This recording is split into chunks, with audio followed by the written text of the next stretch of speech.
We're talking about love, right? I think the most important things in a relationship are communication. Communication.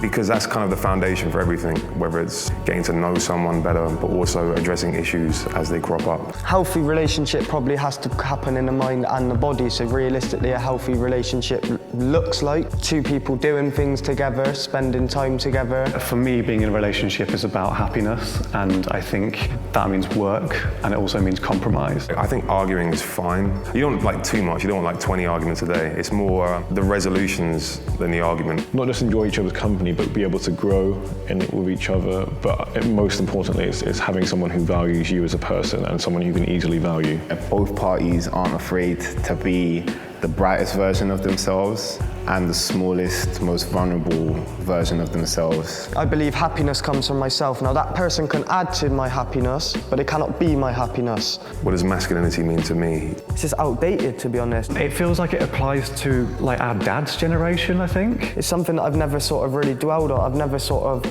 thought I've been that macho man. I don't know. I don't really... I have found it difficult to open up. If I ever feel any strong emotion that's negative, I've just completely bottled it up in the past. There's a difference between how men individually define masculinity and how society and the media perpetuates masculinity, and I think that's where a lot of issues arise. Just the most basic one of crying and being told to stop crying.